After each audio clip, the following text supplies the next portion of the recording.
You know, we've all done it. You hold the door for the person behind you. It's just polite, right? Well, in the world of high security, that simple act of kindness can be a massive, massive vulnerability. Today, we're going to dive into the invisible rules and the really smart hardware that's designed to outsmart all the clever ways people try to break in. So let's just start with a puzzle. How can one single, perfectly valid ID badge bring a multi-million-dollar state-of-the-art security system to its knees? The answer is, well, it's shockingly simple, and it exposes this fundamental weakness that keeps security pros up at night. And here it is. It's called the shared badge problem. It's a super simple four-step trick. So you've got Alice. She's an employee. She badges in, no problem. But then she just passes her card back outside to her friend Bob. Bob takes the same card, swipes it, and walks right in too. Now here's the thing. The security system's log, it shows one person entered, but in reality, two people are inside. And just like that, the system has been completely fooled. Now to fight this, security systems use this really clever bit of logic called anti-passback. The best way to think of it is like a super strict but totally invisible digital bouncer. One that remembers every single person who comes in and every single person who goes out. The whole idea behind anti-passback, or APB, is that it forces a very specific sequence of events. To get in, your last move must have been out. You simply can't use your badge to get in twice in a row, because the system is tracking your status. It knows you're already supposed to be inside. So this is the absolute key, this sequence. In, then out, then you can go in again. See, the access control system is literally tracking the state of your badge. Once you swipe at an in reader, the system flips a switch on your file that says inside. And that badge cannot be used at another in reader until you first swipe at an out reader, which flips the switch back to outside. It's that simple. But, not all bouncers are the same. Security teams can actually pick their flavor of anti-passback. You've got hard APB, which is the toughest. It flat out denies that second entry and blares an alarm. Perfect for a server room, right? Then there's soft APB, which is a little more forgiving. It lets you in, but it flags the event for a manager to look at later. This is great for busy office lobbies where you don't want to cause a big scene. And then there's timed APB, which is the simplest. You see it in parking garages all the time. It just stops you from passing your ticket back to the car right behind you. Okay, but what about emergencies? This is where it gets really interesting, because it shows this constant tug of war between security and safety. Imagine people fleeing through a fire exit without badging out.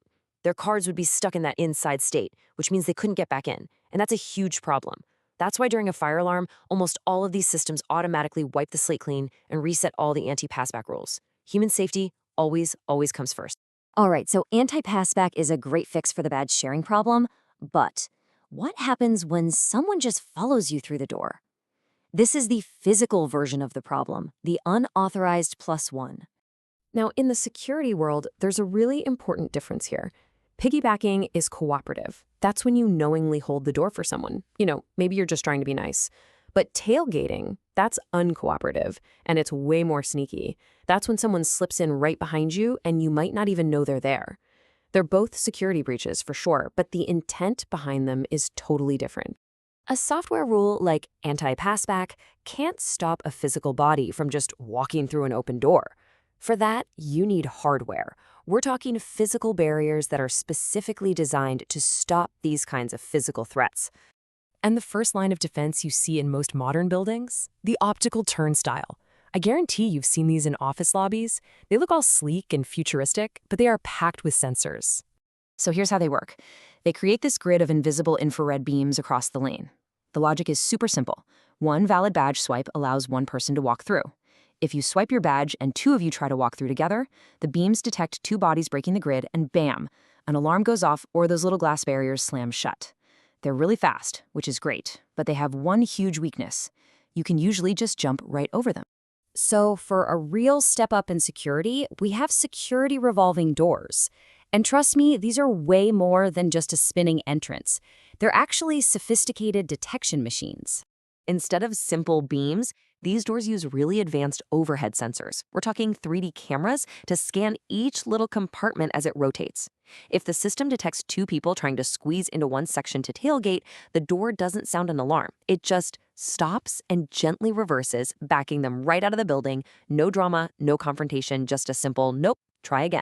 But for the most sensitive areas, I'm talking data centers, government labs, you need the ultimate solution. So, welcome to the final boss of physical access control, the man-trap portal. 160 kilograms. Let that number just hang in the air for a second. What on earth does that mean? Well, it's one of the really clever ways a man-trap decides who gets through. A man-trap has to answer one simple question with absolute 100% certainty before it unlocks that second door. Is there one person inside this little chamber, or are there two? And it uses two incredibly smart methods to figure this out. First, get this. The floor is a precision scale. If the system is expecting one person who weighs, say, around 80 kilograms, and suddenly it senses 160 kilograms, it assumes two people are inside, and that second door stays locked. The second method uses volumetric sensors. These are basically 3D cameras that literally count the number of human-shaped blobs inside the portal. If it sees more than one, you guessed it, access denied. Okay, so we've seen the software rules, we've seen the heavy-duty hardware. How does this all come together in the real world? Let's walk through how you design a truly foolproof entrance for a top-tier secure facility. So step 1, you install full-height turnstiles. These things go from the floor all the way to the ceiling, making it physically impossible to jump over them or hold them open for someone. And step 2, you turn on hard anti-passback. Now the system is going to be ruthlessly strict about that in-then-out sequence we talked about. Now, here's the brilliant part. This is what happens when someone tries to cheat the system. Let's say an employee lets a friend tailgate them on the way out of the building. That friend never badged in to begin with. So when they try to leave through the exit turnstile, the system, running hard APB, sees someone trying to exit who is never registered as being inside. It denies the exit. And now that person is literally trapped in the lobby and has some very awkward explaining to do to a security guard. And that really brings us to the most important thing to take away from all this. Your access card, your badge, it's not just a key. It's not a dumb piece of plastic.